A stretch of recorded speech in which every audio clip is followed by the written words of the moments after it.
মা সন্তানকে অনেকখানি পরীক্ষা করে বিষয় সম্পত্তি না দিয়ে, যে সন্তান আমার কতটা পথ এগোতে পারে। সেই সন্তানকে পরীক্ষা করে যে সন্তান চলতে পারে। নিতাই গৌর হরি বল, হরি বল। মা গো, তুমিও যদি ছলনার আশ্রয়ে আমাকে ভুল বোঝো, আমি তোমাকে কোনোদিন ভুল বুঝিনি, আর আজও বুঝিব না, ভবিষ্যতেও কোনোদিন বুঝে যাব না।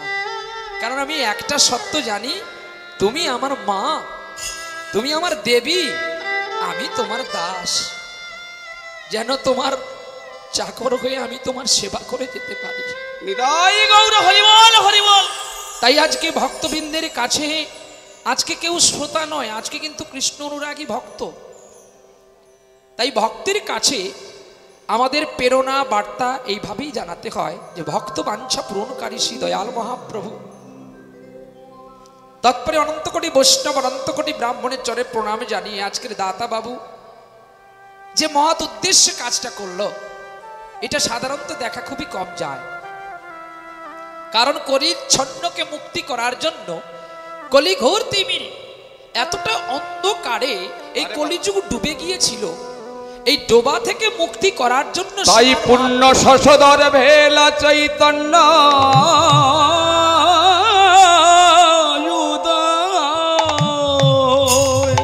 তাই আমার চৈতন্য মহাপ্রভু কলিরকে মুক্তি করার জন্য চৈতন্য অবতারে নদিয়া নবদ্বীপে অন্তদ্বীপে আবির্ভূত হয়েছিলেন শচী সিন্ধু গর্ভ মাঝ থেকে।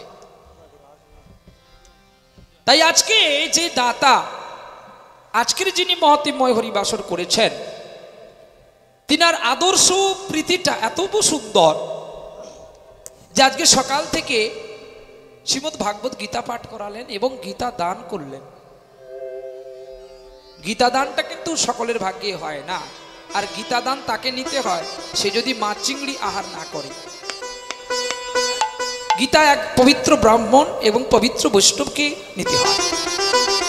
কারণ সে যদি মৎস্য আহার করে, 10 অবতারের একটি অবতারকে যদি সে সেবা করে নেয়, কৃষ্ণ তাকে কিন্তু করুণাময়ের কৃপা করে না। দান নেওয়াটা সোজা, কিন্তু দানটা গ্রহণ করা বড় কঠিন।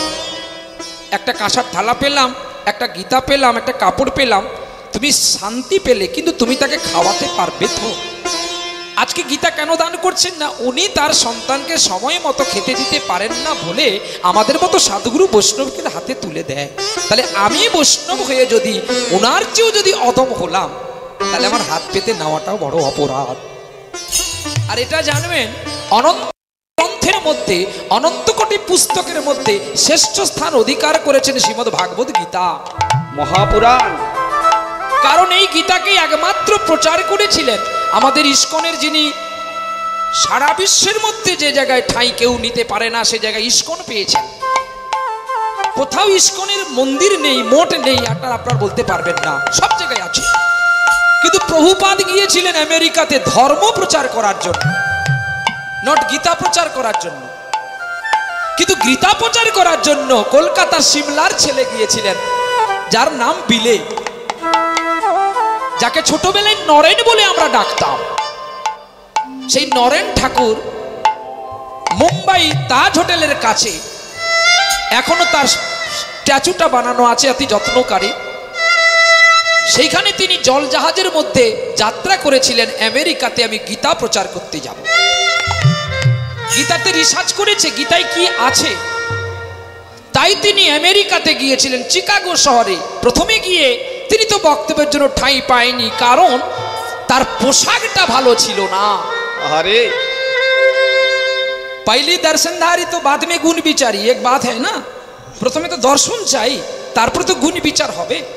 কিন্তু নরেন কিন্তু দর্শনে ছিলেন না, সামান্য একটা পোশাক পরে গিয়েছিলেন আমেরিকা চিকাগো শহরে। মাত্র 7 মিনিট উনাকে টাইম দেওয়া হয়েছিল, তাও সবার শেষে।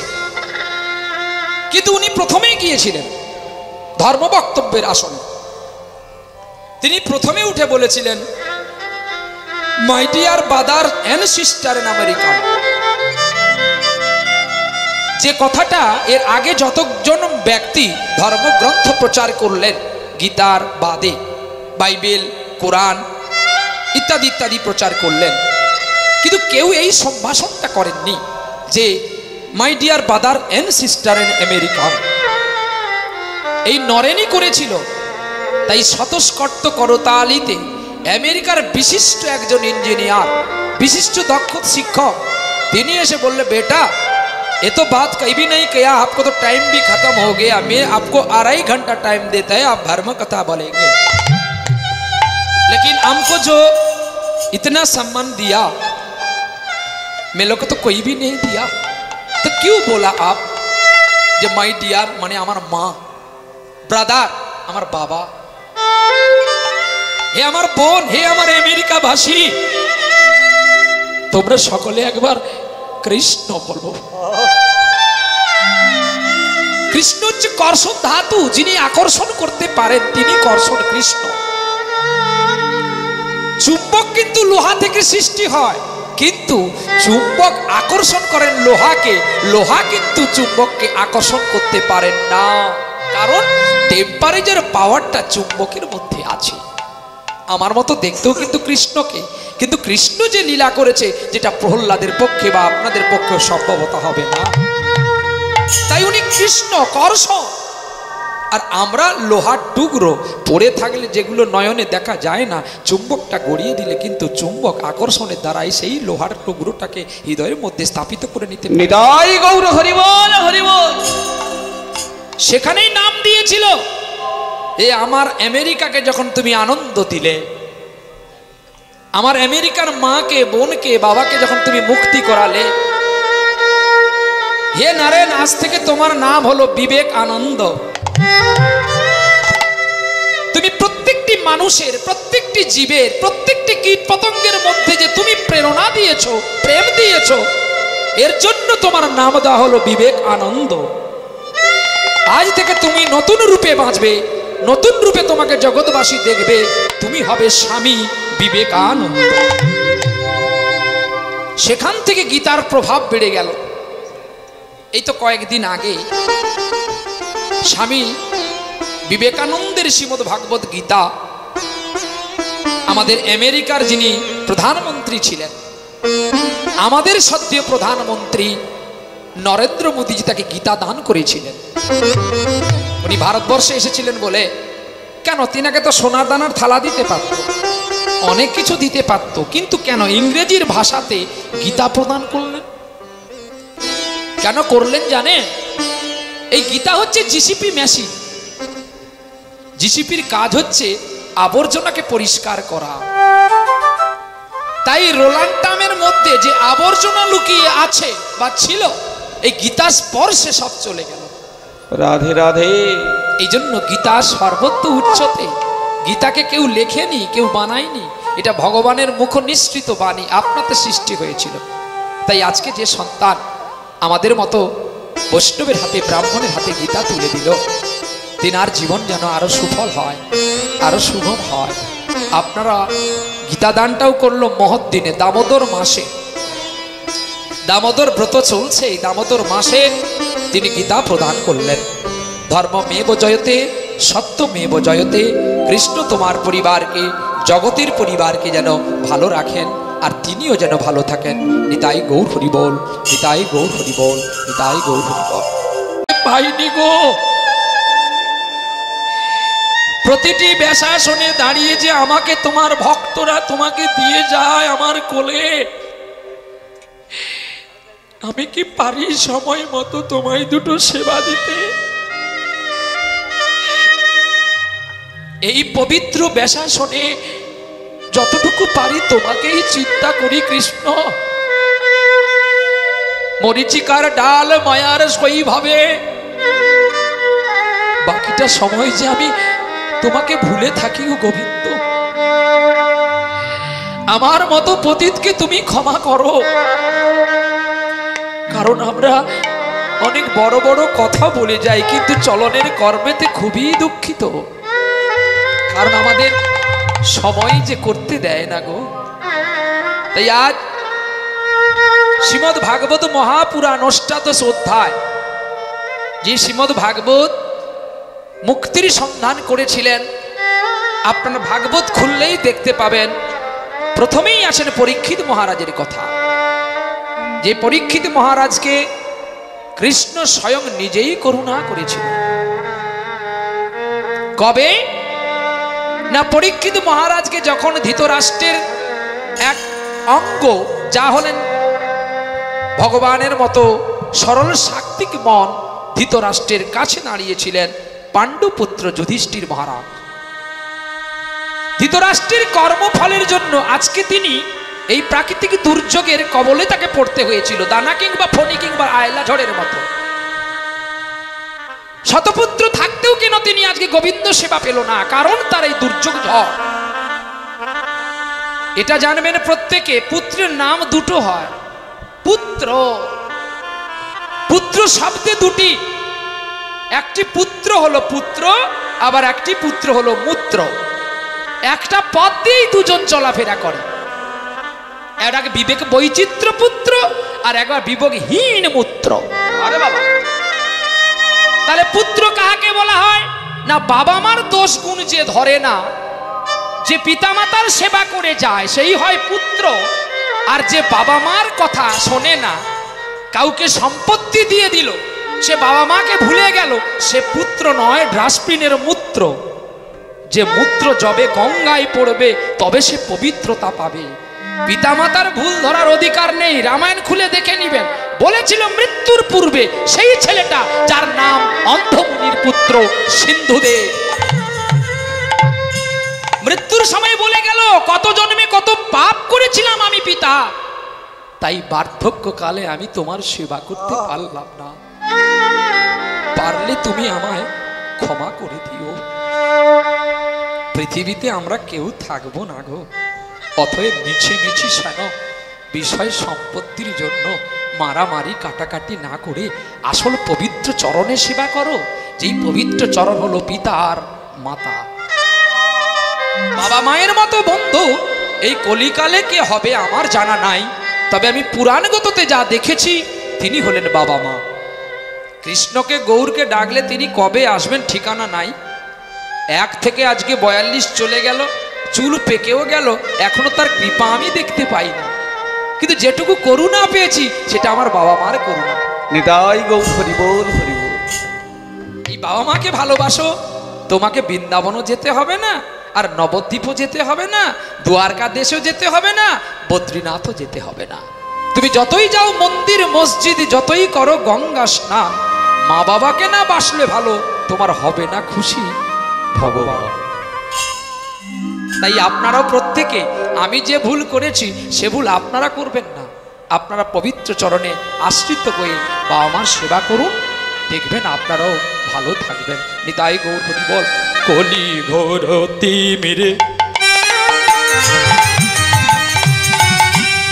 গোরা সলে জগ জন, কলি ঘোরতে মেরে গোদাসীন জগ জলে, রমক রম রহু দূরে দূরে,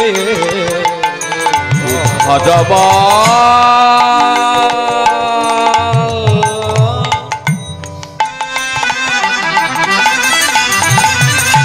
করম রহু দূরে, অসাধনে চিন্তামণি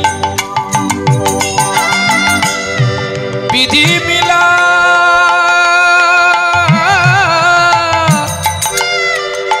ইল জানি অসাধনে চিন্তামণি বিধি মিলাইল আনি, অসাধনে চিন্তামণি বিধি মিলা, ইল জানি। আজ গোরা বড় দয়ালের ঠাকুর, আমার গোরা বড় দয়ালের ঠাকুর, আমার গোরা বড় দয়ালের ঠাকুর, দয়ালের ঠাকুর। আর হবে না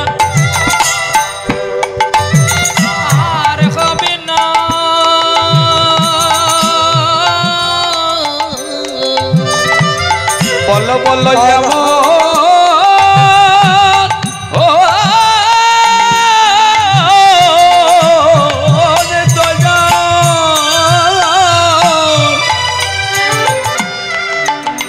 বলো আরে হবে না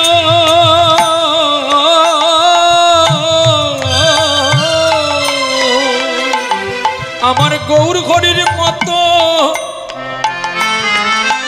আমার নিতাই চাঁদের মতো ভাইরে এমন দয়া আর হবে না। ও যে জাতির বিচার, জাতির বিচার কবু করে না। বলো বলো যেমন চন্ডাল কিছু মানে না, আরে আমার দয়াল কেউ হবে না। ও যে যেমন চন্ডাল সঙ্গে করে আরে হবে না, হবে না। ওরে নাম মিলাই জীবের তারে তারে। বলো আমার দয়াল আর হবে বলো জয় রাধে শ্রী রাধে বলো। আরে আমার দয়াল আর হবে না। জয় রাধে শ্রী রাধে বলো এমন দয়াল আর হবে না। ও রাধে রাধে রাধে রাধে রাধে রাধে রাধে রাধে। বলো বলো এমন দয়াল আর হবে না। কলিঘোর তিমিরে গোরাসলে জগজন ধর্ম কর্ম রহু দূরে অসাধনে চিন্তা মনে, যার মধ্যে কোনো অসাধ্য চিন্তা ছিল না। তার প্রমাণ একদিন বৃন্দাবনে ব্রহ্মার পুত্র যার নাম মদন কামদেব, এই মদন কামদেব কে একজন ব্যক্তি 5খানা বাণ দিয়েছিল যে তুমি এই বাণ যাকে মারবে সে তোমার বাণে আকৃষ্ট হয়ে ওই বাণের মতো কর্মগুলো করবে।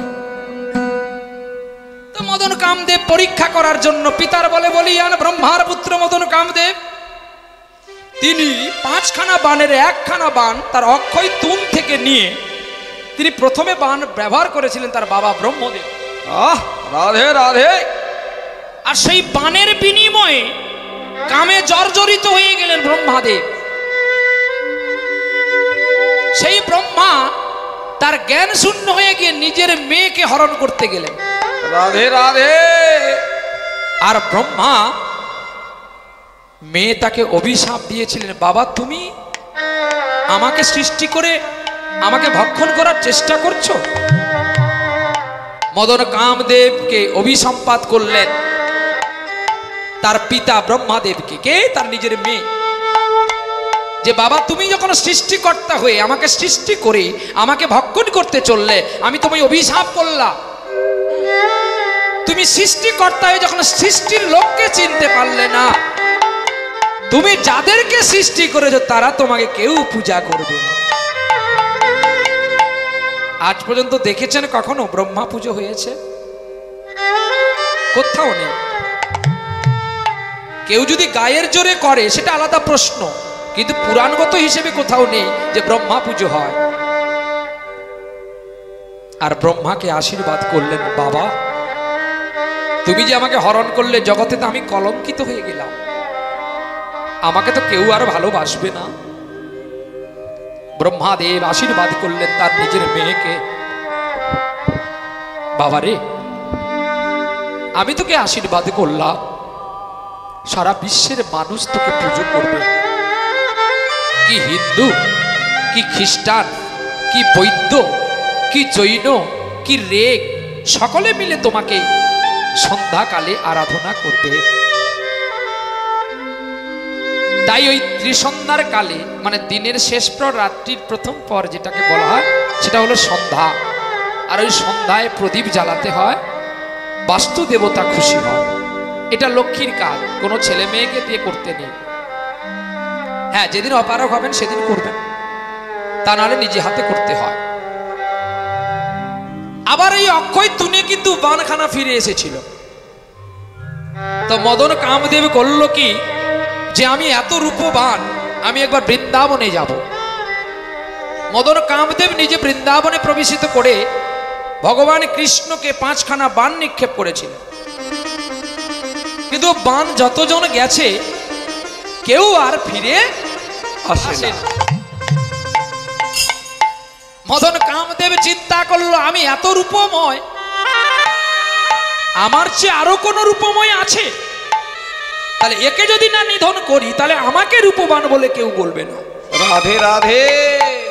তাই কৃষ্ণের কাছে 5খানা বান যখন নিক্ষেপ করেছিলেন, মদন কামের জর্জরিত বানগুলো সব ভগবানের চরণে গিয়ে লোটাপটা দিচ্ছে। আরে আর ভগবান তাকে অভিসম্পাত করেছিল, কামদেব তুমি আর কোনোদিন এই বৃন্দাবনে আসতে পাবে না, তুমি যেদিন আসবে সেদিন তোমার মৃত্যু হবে। তোমার এত বড় স্পর্ধা, তুমি কোষ্ঠী পাথরের সঙ্গে একটা সামান্য পাথর হয়ে তুমি যুদ্ধ করছো।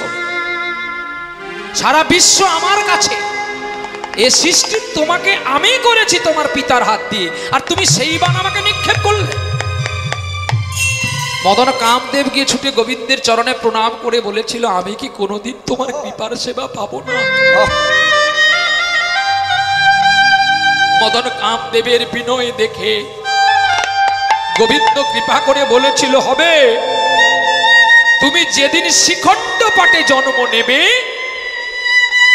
যেদিন তুমি আমাকে খাওয়াবে নিজে হাতে, আমি সেদিন তোমাকে করুণা করব। যাও, তোমার জন্ম হবে সরকার বংশের পাশে একটি বংশ, যার নাম হবে কবিরাজ। তোমার বাবার নাম হবে মুকুন্দ কবিরাজ, তোমার নাম হবে রঘুনন্দন।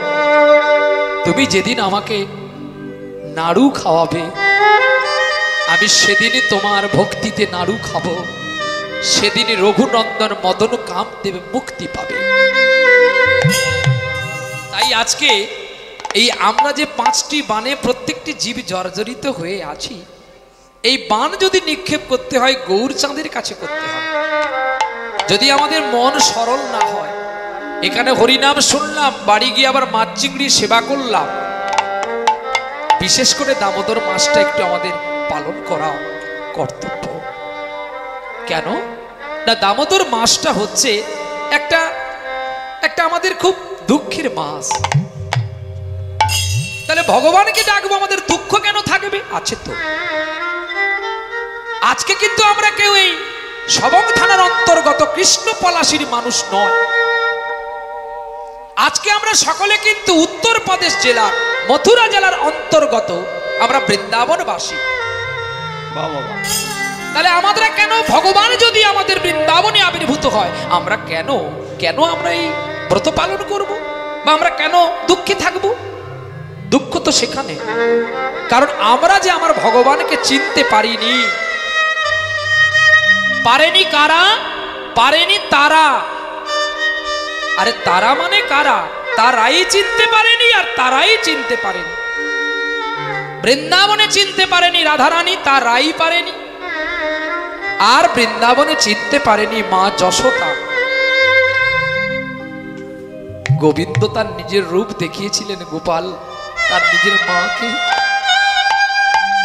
কুরুক্ষেত্রের যুদ্ধে যা দেখেছিল অর্জুন, তার ছোটবেলায় কৃষ্ণ মাটি গুড়িয়ে খেয়েছিল বলে মা যশোদা বলছে, হাঁ কর খোকাল, তোর গোপাল মুখে কি আছে?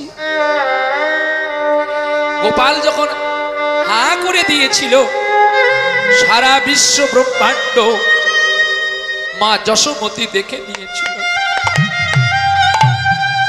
তাতেও সামান্য গোপীদের বার্তা শুনে মা যশোদা গোপালকে উদুখলের মধ্যে বদ্ধ করেছিল।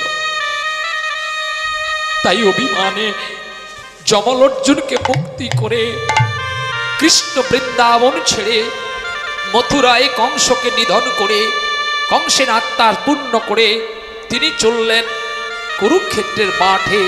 ধর্মক্ষেত্র কুরুক্ষেত্র সমবেতা যুজিৎসবা মামকা পাণ্ডবশ্চৈব কিং কুর্বত সঞ্জয়। কৃষ্ণ গিয়ে প্রথমে বলেছিল যে তোমরা এই 5 ভাইকে 5টা গ্রাম দিয়ে দাও, অযথা যুদ্ধ মারামারি কাটাকাটি করো না, তাতে প্রত্যেকেরই ক্ষতি হবে। কিন্তু মানেনি। ধৃতরাষ্ট্রের জ্যেষ্ঠ পুত্র দুর্যোধন মানল না। অহংকারে যারা থাকে ডুবে তারা কোনোদিন ডিপ্লোমান হতে পারে না। ক্রোধ মানুষকে ধ্বংস করে, ক্রোধ কখনো মানুষকে সম্প্রীতির আসন দিতে পারেন না। সম্প্রীতির আসন একমাত্র সেই ব্যক্তিটি পারে যার মধ্যে দৈন্যতা, বিনয়া, শ্রদ্ধা, আচরণ নম্র থাকে। এই কয়েকটা গুণ না থাকলে সে কোনোদিন কৃষ্ণকে খুঁজে পাবে না। তাহলে বলবেন আমার মধ্যে কি ক্রোধ নেই? আমার মধ্যে ক্রোধ আছে। আমি কখনো কখনো এদের এতই বকাবকি করি যেটা আপনারা বুঝতে পারবেন। এই তো কয়েকদিন আগে, গত পরশু দিনের আসরে, কালকের আসরে কোনো কিছু হয়নি, কালকের আসর ভালো ডিউটি করেছে। গত পরশু দিনের আসরে আমার নিজের কাকু একটা রাগ ভুল করে নিয়েছিল। আমি বলেছিলাম পয়সা নেবে না, যারা পয়সা দিয়ে আমাদের ডেকে এনেছে আমাদের সঠিক সিদ্ধান্ত পৌঁছে দিতে হবে। আমি কেদার রাগ বলে যদি মালকোষ বাজাই, লোকে কিন্তু আর মূর্খ নাই, সবাই জানবে আমরাই সবাই মূর্খ। বলেছিলাম, একটু বকে দিয়েছি। রাস্তায় পিয়ারা উঠেছে জানো, সুন্দর সুন্দর পিয়ারা, আর ওর একটু লোভ আছে, পিয়ারা ফল দেখলেই একটু খাবে। আমাকে বলছে দাদা কি সুন্দর পিয়ারাগুলো, গাড়ি তো খুব গতিতে আছে। আমি এই গাড়ি একটু সাইড কর। আমি নেমে গিয়ে 1 কিলো 700 পিয়ারা কিনলাম। কিনে বলছি বাবুজি पियरा एकटू बनाइया दिबेन আমরা একটু पाबो। बोले हाँ बेटा देगा थोड़ी दाड़ा। ये लोग खड़ी खड़ा हो रहे और पियारा बना दिया। लेके हमारे भगवान तो गाड़ी में रहते हैं ना, जो कृष्ण सारथी যে গাড়িটা দাঁড়িয়ে আছে ওটা কিন্তু আমাদের গাড়ি নয়, ওটা কৃষ্ণের গাড়ি, তাই গাড়িটার নাম লেখা আছে কৃষ্ণ সারথি। আগের যে গাড়িটা সেটাও কৃষ্ণ সারথি, এটাও কৃষ্ণ সারথি। আমাদের সারথি কৃষ্ণ, আমরা অবোধ জীব, তাই চলতে থাকি। হরি বল হরি বল। তিনি কৃপা করে নিয়ে যাই বলে আমরা যাই। তো যখন গোবিন্দকে ভোগ দিলাম, পরে যখন সকলকে দিলাম, কাকাকে যখন দিতে গেলাম উনি বলছে না আমি খাবো না। কি টেম্পার বাবা! আমি কেন টেম্পার তোমার এত কেন? হ্যাঁ আমার অধিকার আছে তোমাকে বলার, তোমার অধিকার আছে আমাকে শাসন করার। এখন তুমি আমার বাপ নয়, আমি তোমার বাপ। আমি যদি তোমাকে অভিশাপ করি সেটা তোমাকে বহন করতে হবে। তোমাদের পেচ্ছাপ থেকে আমাদের সৃষ্টি না, আমাদের পেচ্ছাপ থেকে তোমাদের সৃষ্টি। পুত্র কু হতে পারে, পিতামাতা কখনো কু হয় না। তুমি খাবে না, আমি পেয়ারা ফেলে দেব। পেছন সিট থেকে লাফ দিয়ে মাঝের সিটে এসে বলছে খোকা দে, এ তো হারামির ছেলে। আবার 5টা খেয়েছে। একটা পেয়ারাকে ভাগ করলে 4টা হয়, আবার একটা পেয়ারা খেয়ে নিয়েছে কুদ্দুসের জামা। কি বলতে পারলাম? রাগ চলে গেল। বলছি কাকা হারমোনটা একটু ডিস্টার্ব করছে, একটু দোকানে দেখিয়ে নিয়ে। বলছি আমার প্রচুর ক্লাস, সারাক্ষণ বেলদায় পড়ে আছে। জামশেদ বোধে ওকে ঔষধ করেছে। তাই গৌরী বল। তাহলে এটাও আমাদের প্রেম থাকতে হবে। যেখানে কথা সেখানে রাখো, বাকিটা সরল মন করে চলো, তবে গৌর এবং নিতাই চাঁদের কৃপা পাবে। তাহলে কিন্তু হবে। আজকে যদি আপনারা কেউ বলেন যে প্রহ্লাদ আছে বলে কীর্তন হচ্ছে, এটা ভুল সিদ্ধান্ত। এটাই জানতে হবে এরা আছে বলে প্রহ্লাদের আজকে জোর হয়েছে। 5 জনের সহযোগিতা না হলে কিন্তু একটা শিল্পী কোনোদিন বড় হতে পারে না। আমার কর্তব্য ওনাকে ভালো রাখা, ওনাদেরও কর্তব্য আমাকে যত্নে রাখা। সম্প্রীতি যদি আমাদের মধ্যে না থাকে তাহলে কখনো হরিনাম হবে না। হরিনাম কিন্তু একটা রস, আর রসটাকে যত মন্থন করবেন তত মাখন উঠবে, আর যত মাখন উঠবে তত ঘি বেরোবে। আর যদি কম ওঠে তাহলে কম ঘি হবে, লসটা আপনার হবে, আমার নয়। তাই গৌর হরি। ঠিক তেমনি আমার কলিযুগে এমন একজন ব্যক্তি আবির্ভূত হয়েছিলেন, তিনি হলেন গৌর সুন্দর। কিন্তু গৌর সুন্দর কিন্তু প্রেম সুন্দর নয়, এটা জানতে হবে। গৌর হরি ছিলেন যুক্তিবাদী, আর প্রেমবাদী ছিলেন নিতাই চাঁদ, যিনি ত্রেতা যুগের লক্ষণ, আর সত্য যুগের অনন্ত নাগ, দাপরের বলরাম প্রভু, আর কলিযুগে হলেন জগৎগুরু নিত্যানন্দ প্রভু, যিনি জগাই মাদাইকে এক কথায় স্তম্ভিত করে দিয়ে কৃষ্ণ নাম প্রচার করে দিয়েছিলেন। আর সেইখান থেকেই আমার গৌরহরিকে সকলে প্রেমের ঠাকুর বলে ডাকে গো। আর নিতাই চাঁদ জগাই মাদের কাছে গিয়ে কি বলছে জানো? তোরা প্রেমী নিবিয়ায় বদন ভরে বলে রে হরি প্রেমী বিয়ায় বদন ভরে বলে রে হরি নাম। তোরা বলে রে হরি নাম রে, তোরা বলে রে কৃষ্ণ নাম। আরে তোরা বলে রে হরি নাম রে তোরা বল রে কৃষ্ণ নাম। ওরে সে মেদিনীপুর ডুবু ডুবু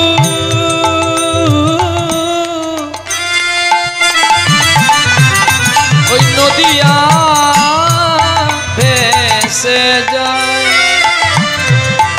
আরে শান্তিপুর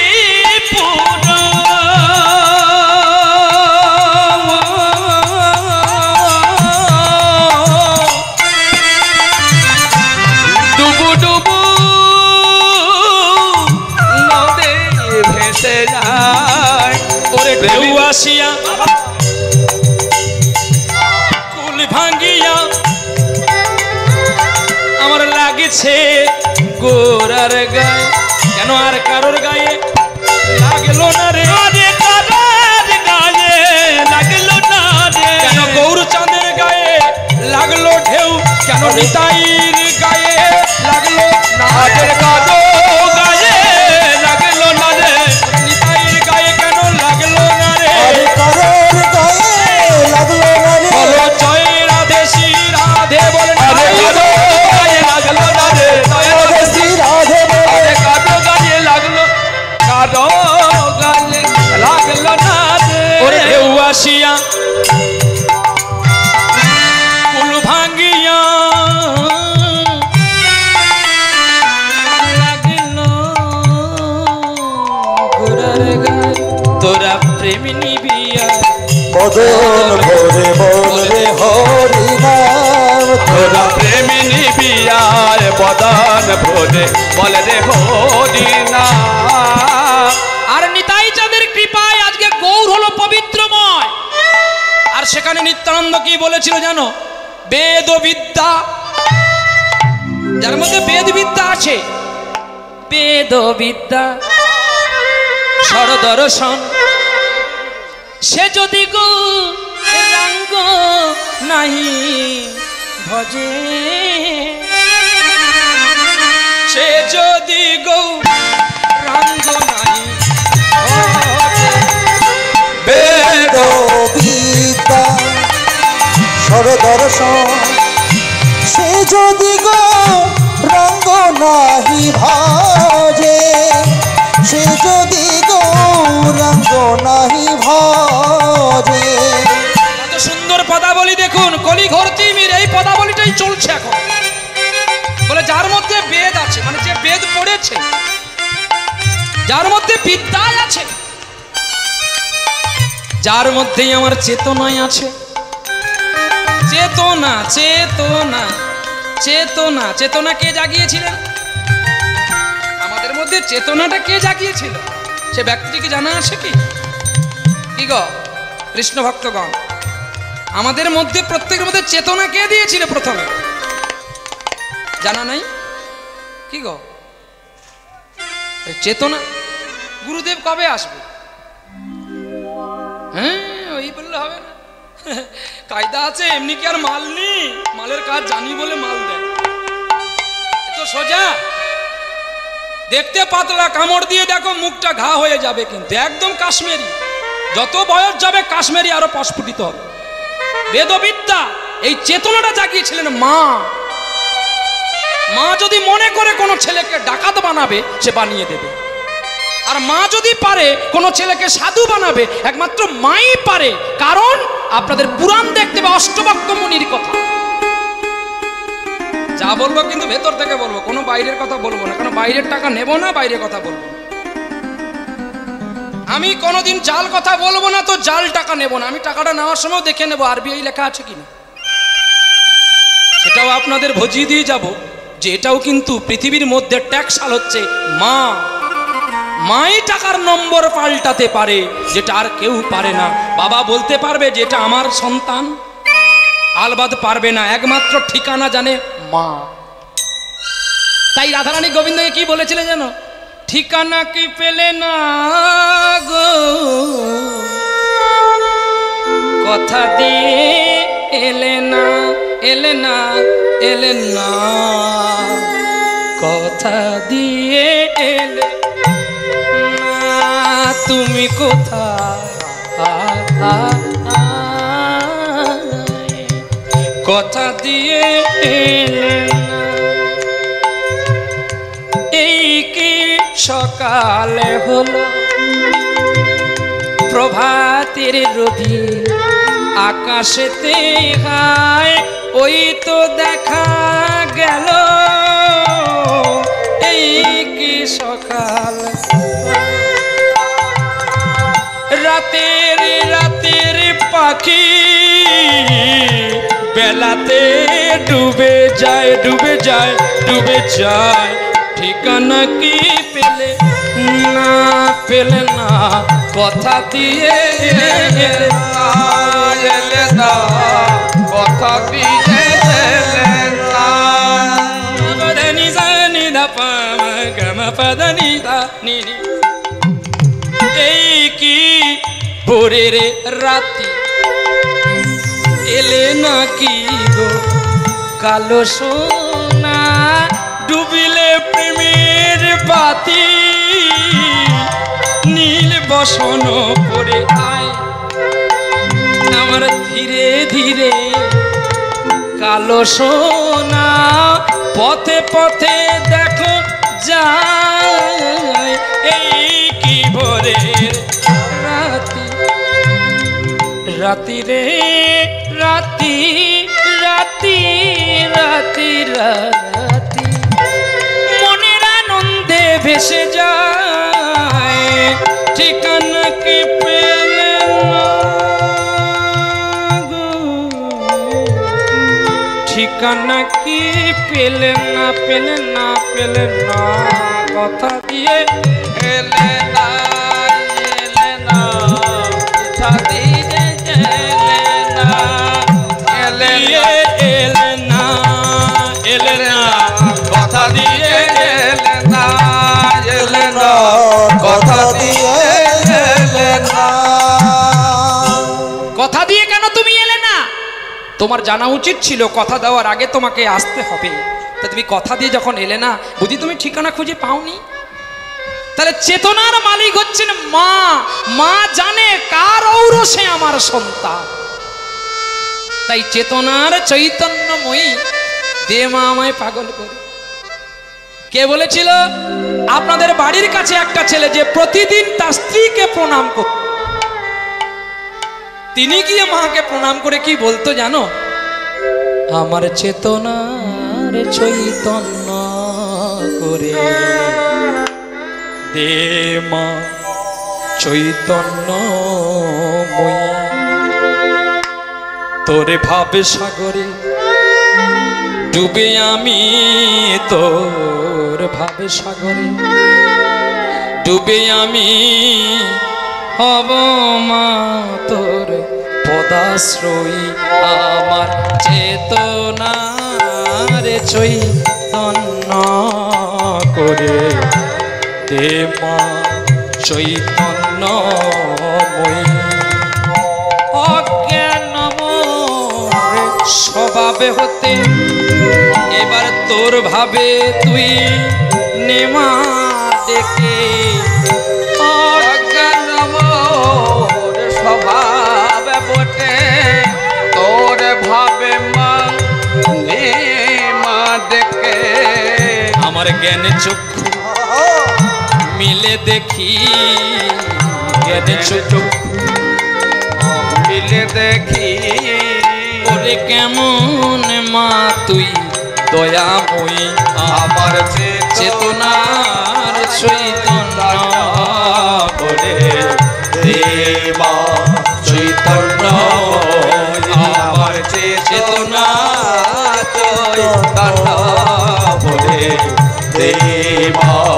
চৈতন্য তাহলে চেতনাময়ী হচ্ছেন মা, মা হচ্ছে আসল কারিগর।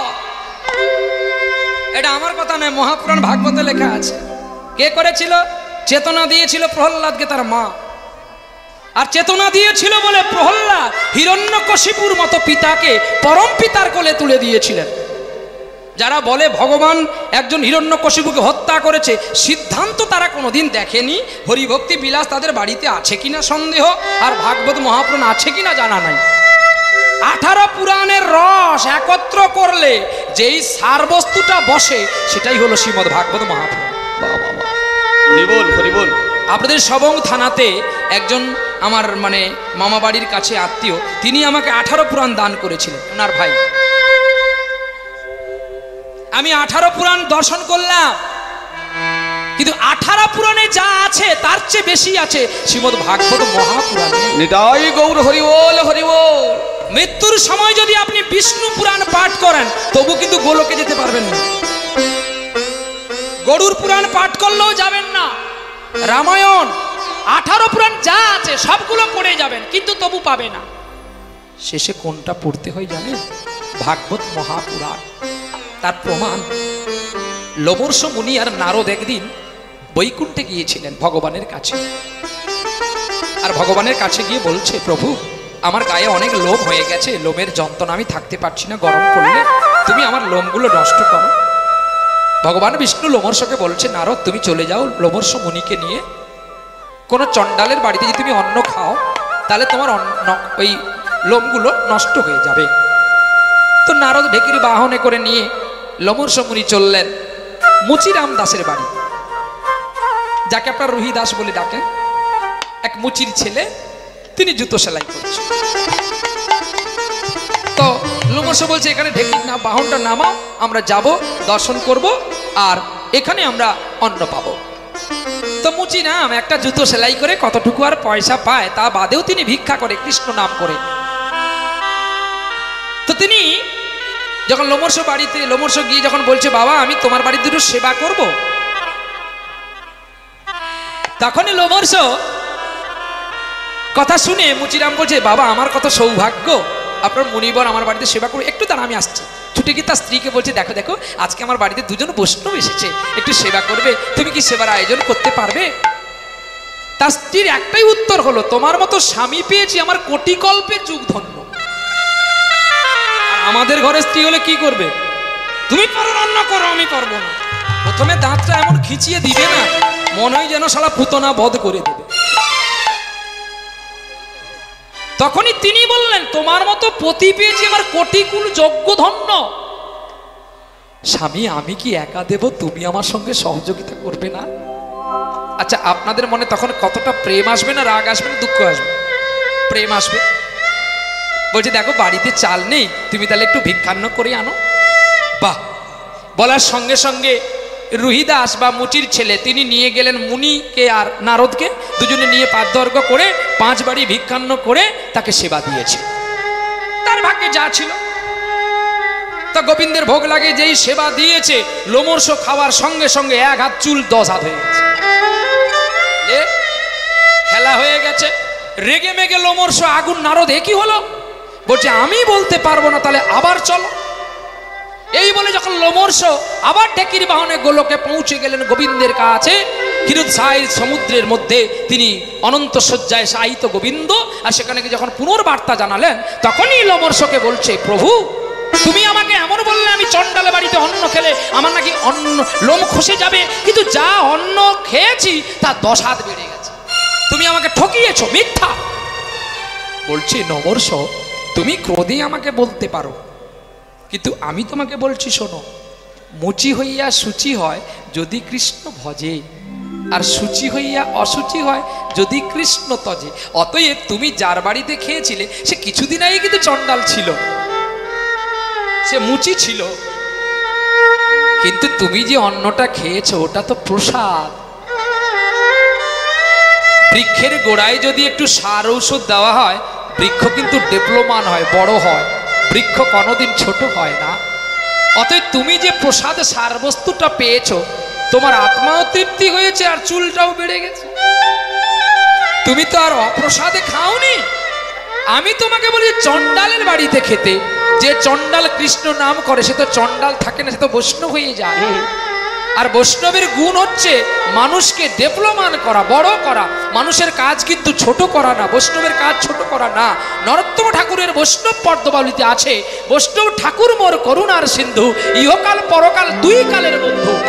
বলছে বৈষ্ণব নিন্দিয়া যে বা গঙ্গা স্নানে যায়, গঙ্গা স্নানে যায়, পতিত পাবনী গঙ্গা ফিরিয়ানা, ফিরিয়ানা বৈষ্ণব ঠাকুর মোর করুণার সিন্ধু, করুণের সিন্ধু, ইহকাল পরকাল দুই কালের বন্ধু। দুই কালের বন্ধু। বৈষ্ণব দেখিয়া যে বা নানো আলো মাথা, নানোয়াল মাথা, মরিলে কাটা যায় হাড়ির কদালে তার সাধের মাথা। সাধের মাথা। আবার বৈষ্ণব দেখিয়া যে বা নানো আলো মুন্ডু, নানুয়ালা মুন্ড, মরিলে সেই মাথা আগে পড়ে দেখো নরকে। নরকের কুণ্ড। শ্রীকৃষ্ণ চৈতন্য প্রভু দাসের অনুদান, দাসের অনুদান, প্রার্থনা করেন সদা আমার নরোত্তম দাস। নরোত্তম দাস। তুমি এক কাজ করো, তুমি বৈষ্ণবের কৃপা পেয়েছো তাই তোমার সাগর বেড়ে গেছে, চুল বেড়ে গেছে, তোমার পবিত্র হয়েছে। যে পবিত্রতা এতদিন তোমার মধ্যে ছিল না সেটা তুমি পেয়েছো। কৌলন্যপুর গ্রামে একটা ব্রাহ্মণ পড়ে আছে, যাও সেই ব্রাহ্মণের বাড়িতে অন্ন খেলে তোমার লোম নষ্ট হবে, যাও। বলে ব্রাহ্মণের বাড়িতে গেলে, বলে তুমি যাও তো, আমি বলছি তুমি যাও। নারদ এখন যাচ্ছে, কিন্তু লোমর্ষের মনটা ততটা খুশি নয়। এবারে কৌলন্যপুর গ্রামে নামলেন, নেমে দেখে একটা ভগ্ন পর্ণ কুটির, আর পর্ণ কুটিরে পায়খানা পেশাবের মধ্যে নিদ্রাগত অজামিল বিপ্র। অজামিল এক পতিতা নারীর প্রলোভনে পড়ে তার চরিত্র নষ্ট হয়ে গেছে এবং তার ত্রিসন্ধ্যা গায়ত্রী জপ বন্ধ হয়ে গেছে। তাহলে মুচি হইয়া সূচি হয় আর সূচি হইয়া অসুচি হয়। 9টি ছেলে আছে, তা বাদেও তার ছেলের স্ত্রীর গর্ভে আবার একটি ছেলে আসছে, গর্ভবতী। তার বাড়িতে একটা ভাঙা মাটির হাঁড়ি পড়েছিল, আর সেই হাঁটির হাঁড়ির মাঝখানে একটা কেবলমাত্র আধাখানা ভাত লেগেছিল। সেই ভাতটি যেই লোমর্ষ মুখে দিল, দেওয়ার সঙ্গে সঙ্গে তার সকল নরমগুলো নষ্ট হয়ে গেল। লোমর্ষ কেঁদে উঠল, এ কি? সত্যি তো, এর তো গায়ে উপবিদ নেই, যজ্ঞসূত্র নেই। তখনই লোমর্ষ তাকে আশীর্বাদ করলেন, অজামিন তুমি আগের জন্মে কি করেছো আমি জানি না, এ জন্মে কতটা তুমি পুণ্য করেছো তাও আমি দেখিনি। আজ থেকে তুমি আমার কথা শোনো, তাহলে তুমি গোলক প্রাপ্তি হবে।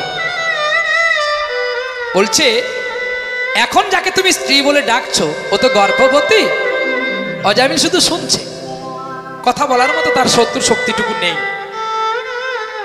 যমলোক আগত, তখনই বলছে তোমার যে স্ত্রীর গর্ভে পুত্রটা আসছে ওর পুত্র, ওর নাম তুমি নারায়ণ রাখবে, আর নারায়ণ হতে তুমি গোলক প্রাপ্তি হবে। সেই ছেলেটির নাম, যেই ছেলে হলো অজামিল, তার সেই পতিতা স্ত্রীকে বলছে যে তুমি আমার পুত্রের নাম নারায়ণ রাখো। এখন ছেলে একটু একটু করে বড় হয়েছে, 5 বছর বয়স। অজামিলের স্ত্রী এখন ভিক্ষায় চলে গেছে, আর যমরাজও পৌঁছে গেছে। যমের দূতগণ অজামিলকে বেঁধে নিয়ে যাবে। দেখো ভাগবত কতটা পুণ্যবান ব্যক্তি, ভাগবতে কি আছে, কি দর্শন করলে আমাদের কি হয়, একটু পড়তে হয় ভালো করে। এখন আপনারা জানেন না, আমি মাকে যখনই প্রণাম করি আমার মা আর বাবা আমাকে বলে জানোয়ার বলে। এটা শুনলে আপনাদের রাগ হবে, কিন্তু না, জানোয়ার শব্দে ব্যাখ্যাটাকে জানতে হবে। জানো আর খোকারে আরো একটু ভাগবত সম্পর্কে জেনে নে, জানো আরো জানো। এখনো তোমার ভাগবত সম্পর্কে জানা হয়নি। যে ভাগবত সম্পর্কে আপনারা মহাজ্ঞানী, মহাপণ্ডিত, মহাবৈষ্ণব, মহাব্রাহ্মণগণ বসে আছেন কৃষ্ণ সেবার পরীক্ষিতের আসনে, সেটা আমার মধ্যেও নেই গো। শুধু আপনারা বলান বলে, কৃষ্ণ কৃপা করে বলে, পিতামাতা দয়া করে বলে তাই হয়। এটা কাষ্ঠ তরি, যে কাষ্ঠে কোনো রস নেই। ভক্তের কৃপায় রস উদ্বৃত হয়, আবার ভক্ত চলে গেলে রস শুকিয়ে যায়। নিরসকল্পতরু। তাই লোমর্ষর বলে চলে গেছে, আর তার স্ত্রী ভিক্ষায় চলে গেছে। যমের দূত এসেছে, তাকে বাঁধা শুরু করে দিয়েছে। আর তখনই অজামিল কেঁদে কেঁদে বলছে, ওরে নারায়ণ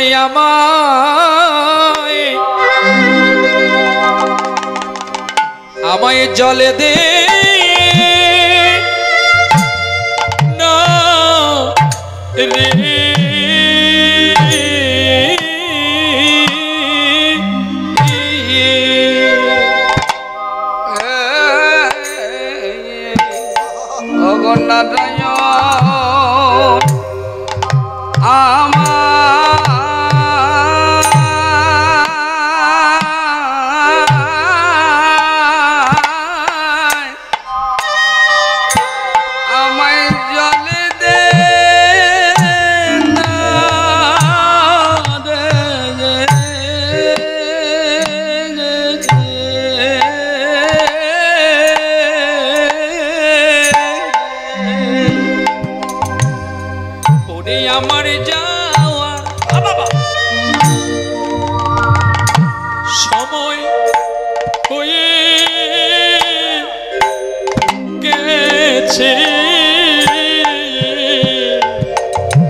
নারায়ণ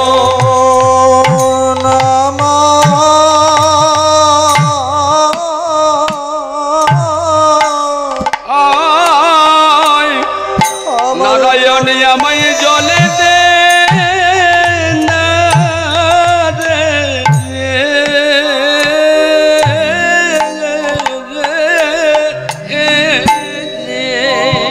ছেলে তো পালিয়ে গেছে, জমের দুধ বেঁধে ফেলেছে। আর জমের দুধ যখন বাঁধছে, অজামিল কেঁদে কেঁদে সত্য প্রকাশ করছে, আমি কত পাপ করেছি রে। ওরে নারায়ণ আমায় জলে দে না রে, প্রাণী যাই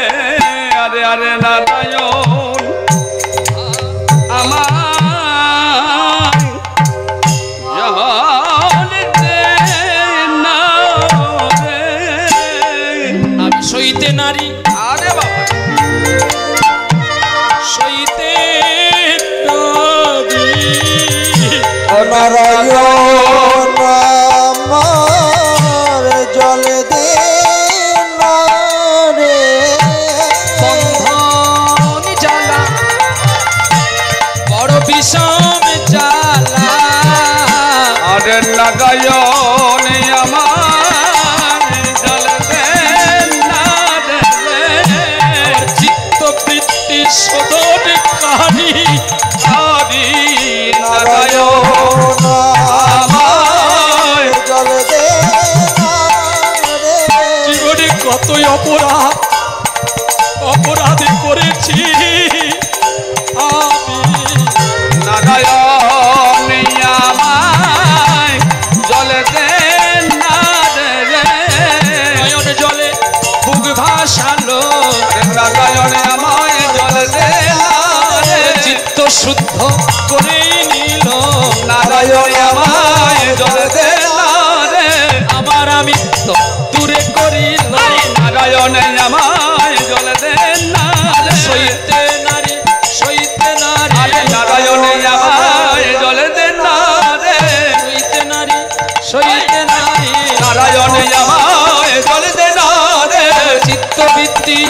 মরণকালে আরে নারায়ণে আমায় জল দে না রে বলছে সদা হরি হরি নারায়ণে আমায় জল দে না রে ওরে গীতার বাক্য পালন করে নারায়ণে আমায় জল দে না রে এমন জন্ম হয় বা না হয় জনম হয় বা না হয় নারায়ণে আমায় জল দে না রে এমন জনম হয় বা না আরে নারায়ণ আমার জল দে না রে আরে এমন জনম হয় বা না হয় আরে নারায়ণ আমার জল দে না ও রাধে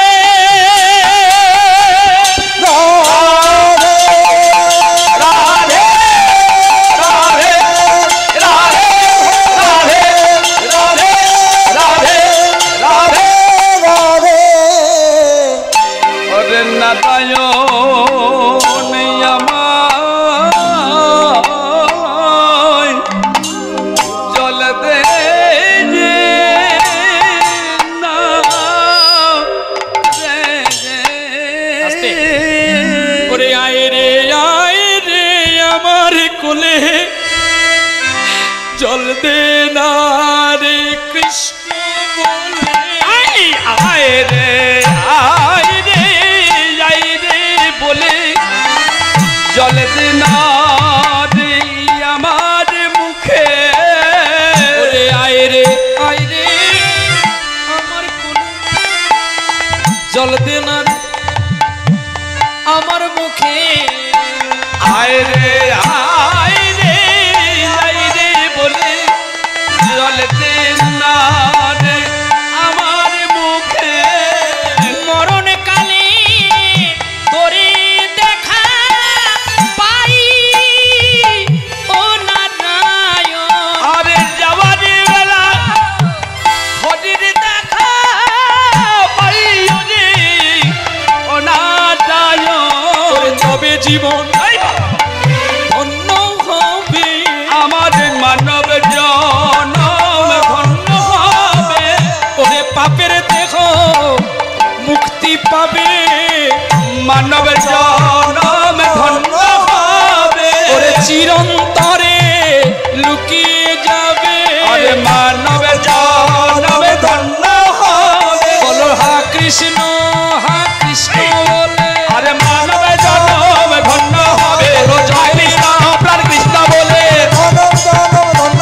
হবে আরে হা কৃষ্ণ প্রাণ কৃষ্ণ বলে আরে মানব জনম ধন্য হবে মানব জনম ধন্য হবে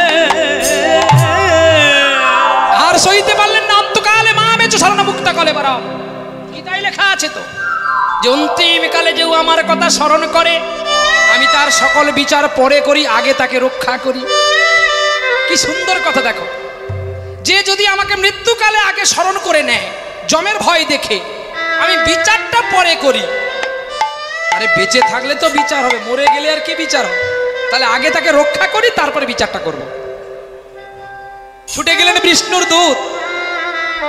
দূত গিয়ে অজামিলকে জল দিল মুখে আর এটা বলুন তো কৃষ্ণের চরণামৃত যদি কেউ পান করে সে কি যমলোকে যাবে যেমন আজকে আপনারা মহাত্ময় হরিবাসের উপবেশন করেছেন পরম বৈষ্ণব পরম ব্রাহ্মণ দিয়ে যে মায়ের আরাধনা করেছেন বা আমার গৌরহরিকে নিতাই চাঁদকে দুয়ারে এনেছেন বা পবিত্র বৈষ্ণবকে দিয়ে যে রন্ধন করেছেন এই দামোদর মাসে আপনারা যে প্রসাদ পাবেন বা কেউ কেউ পাচ্ছেন প্রসাদ পাওয়ার আগে জিজ্ঞাসা করেছেন নিমাই চাঁদকে যে তোমার সেবা হয়েছে না আমরা আগে খাবো এত সহজ নয় গো গোবিন্দ কৃপা পাওয়া তাড়াতাড়ি করে আসবো কোথায় পঙ্ক্তিটা বসছে দুটো তাড়াতাড়ি করে সেবা নিয়ে বাড়ি চলে যাব মাদুর খাঁচির কাজ হচ্ছে যে এখন পরে আবার ধান কাটা আছে সারা জীবন শুধু কাটবি কিন্তু গুছাতে পারবি না রাধে রাধে কেউ কেউ আছে আবার রাস্তার উপরে গিয়ে বলে দূর এইগুলো কি আবার রান্না হয়েছে নাকি কারণ সে তো প্রতিদিন মাংস খায়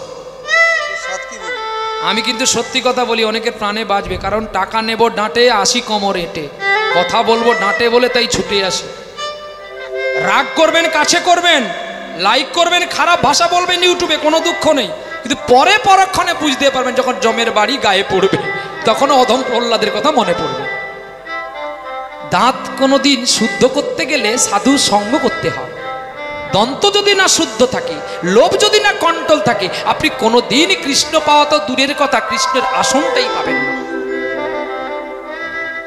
কি কদিন আগে ফোঁটা গেল না? কি ফোঁটা? ভাই ফোঁটা। ভাই ফোঁটায় কি খাওয়া হয়েছে? হ্যাঁ, ভাই ফোঁটা আনন্দের দিন না দুঃখের দিন? বলুন মায়েরা বলুন। ভাই ফোঁটাটা ছোট ছোট বেটা, ভাই ফোঁটাটা আনন্দের দিন না দুঃখের দিন? লীলা তো শুনবেন, আজকে প্রোগ্রাম নেই তাই একটু বেশি করে গাইছি।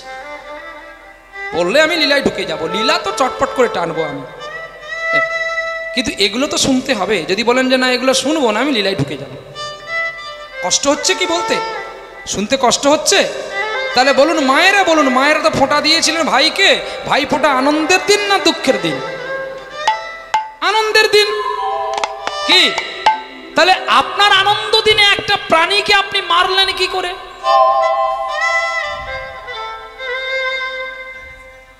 কি আনন্দের দিনে আপনি একটা প্রাণীকে মারলেন কি করে? আবার মারলেন তো মারলেন, চারজনকে বেঁধে রেখে একজনকে মারছেন, তাদেরকে দেখাচ্ছেন তোরও হবে একটু পরে।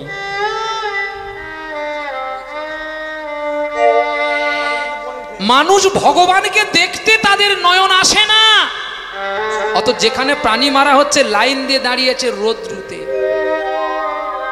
এটা আমার কথা নয়, গ্রন্থটি পড়ে দেখে নেবেন, যেটা আমার বাবা আমাকে দিয়েছিলেন, রামচরিতমানস গ্রন্থটা আমার বাবা নেপাল থেকে এনেছিল। রামচরিতমানস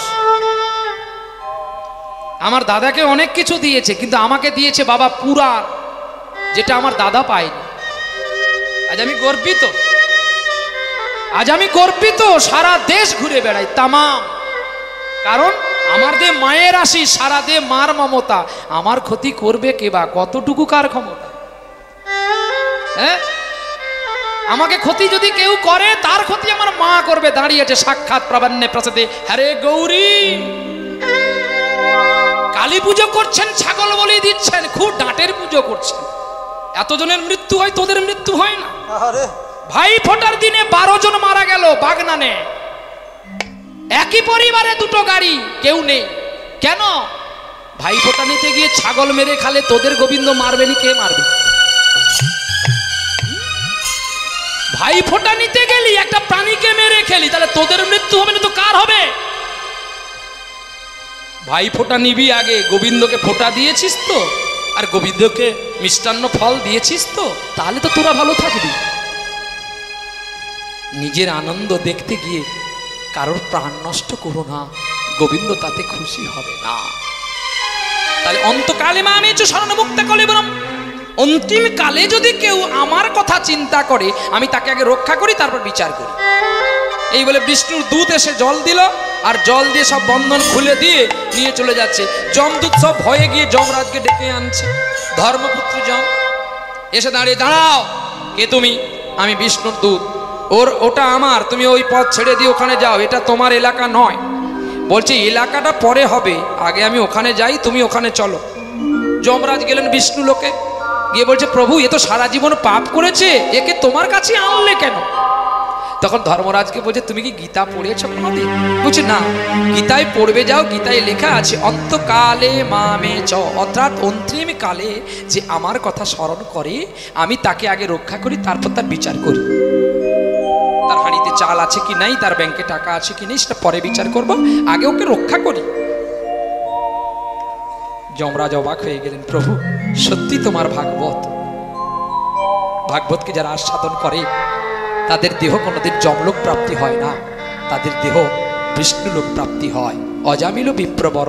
তাই মানুষের ক্যান্সার হলে, ব্লাড সুগার হলে, যে মানুষটা ব্যাঙ্গালোরে চেক আপ করালেন, চেন্নাইতে চেক আপ করালেন, এমসিতে মেডিসিনে চেক আপ করালেন, যে আর বাঁচবে না, যা খাওয়ার খাইয়ে দাও। তাই আমাদের গ্রামে কোনো বৈষ্ণবকে ডেকে তাকে শেষ ঔষধটা দেওয়া হয় শ্রীমদ ভাগবত পাঠ। এই ভাগবত কথা শুনলে যদিও বাঁচে তো বাঁচবে, না হলে চলে যাক। আর ওই সময় খবর পেয়ে সকলে কিন্তু পেটি পেটি ফল আনলেন রুগীকে খাওয়াবেন বলে। তার গলায় জল চলে না, তাকে কি করে আপেল নিয়ে এসছেন খাওয়াবেন? এটা শুধু যশ প্রতিষ্ঠা শুকর রিষ্টা, যশ নেওয়ার জন্য পেটি পেটি আপেল আনলাম। কেন আনলাম? না রুগীকে দেখাবো, খাবো তো আমরা। এই জন্য বলছে বেদবিদ্যা সরদর্শন, যে বেদ আছে, বিদ্যা আছে, যে পড়েছে, ষড়দর্শন পাঠ করেছে, সে যদি আমার গৌরকে না চেনে, বৈষ্ণবকে না চেনে, সাধুকে না চেনে, তাহলে তার কোনো দাম নেই। বেদ বিদ্যা ষড়দর্শন, সে যদি গৌরাঙ্গ নাই ভজে, সে যদি গৌরাঙ্গ নাই ভজে, বেদ বিদ্যা সে যদি গৌরাঙ্গ নাহি ভজে, সে যদি গৌরাঙ্গ নাহি ভজে, বিথাই তারে এ জন্ম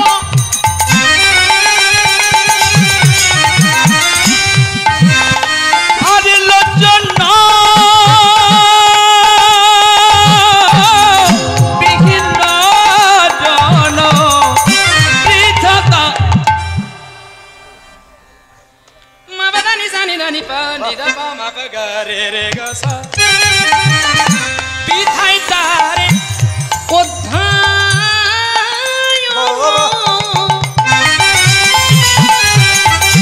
আমি বিথায় পাঠ করলাম, পথের ধারে মালা জপলাম, ফুলকপির দাম জিজ্ঞাসা করলাম, লোক দেখানো বাবাজি সেজে এই বৈরাগী হয়েছি। আবার এক বাজারে বেগুনের দাম জিজ্ঞাসা করেছি, বিথায় তার অধ্যায়ন। বৈষ্ণব হতে গেলে সহজ নয় ওরে, বৈষ্ণব হতে গিয়ে আমার পড়ে গেছে বাধা। তাই কেননা বৈষ্ণব হইতে বলে মনে ছিল সাধ, আরে ত্রিনাথ শ্লোক দেখে আমার পড়ে গেল বা।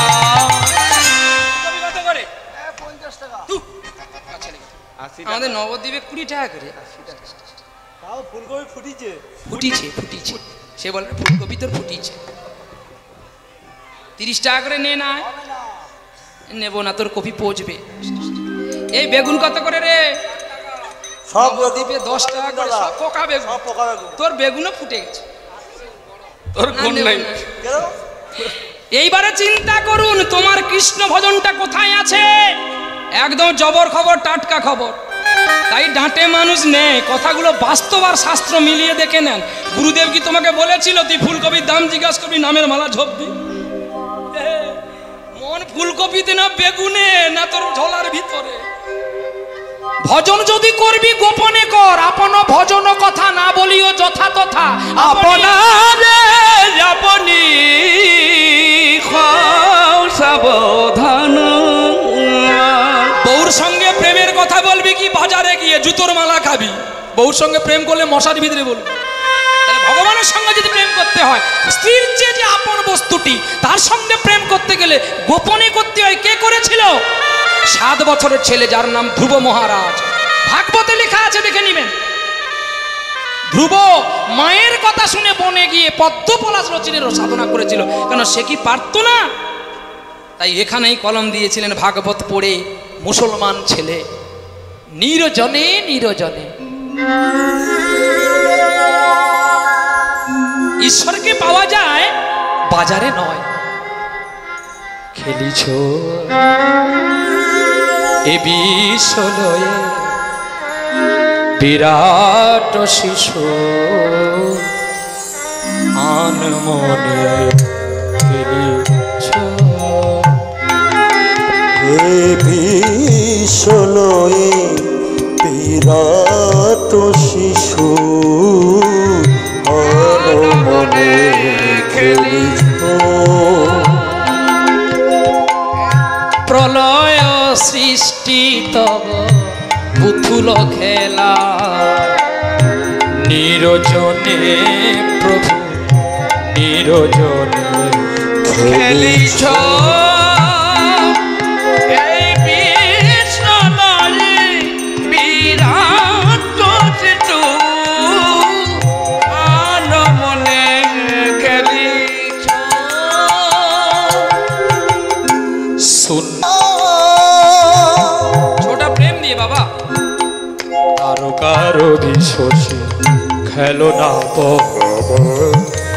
হে উদাসী, পড়িয়ায় আছে রাঙা পায়ের কাছে, রাশি রাশি কারো কারো দিশসী খেলো না তো এ উদাসী পড়িয়া আছে রাঙা পায়ের কাছে রাশি রাশি নিত্য তুমি হে উদাস সুখে দুঃখে অবিতা নিত্য তুমি হে উদাস সুখে দুঃখে অবিতা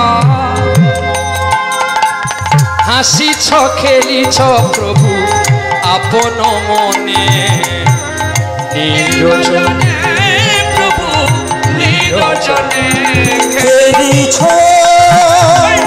এ বিশ্বলয়ে বিরাট শিশু আনমনে খেলিছ আনমনে খেলিছ আনমনে খেলিছ।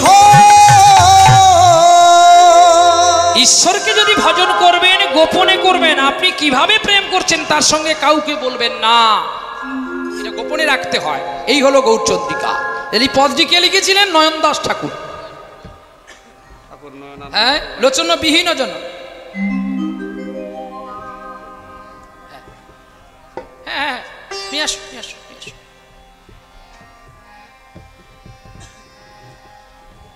কৃষ্ণ, এই বৃন্দাবন ধাম, সেই বৃন্দাবন ধামে শ্রী চৈতন্য মহাপ্রভুর আগমন, যেখানে ব্যাসদেব আঙিনা, সেই ব্যাসদেব আঙিনায় যিনি এখন বিভিন্ন রকম ছন্দ কলা কৌশলীর মধ্য দিয়ে যেই ভগবান শ্রী ঈশ্বর কৃষ্ণ ভগবান এই কৃষ্ণ বাসনায় তিনি অপ্লুত হয়ে তার সেই সুরছন্দের মধ্য দিয়ে যেটুকু আস্বাদন করলেন,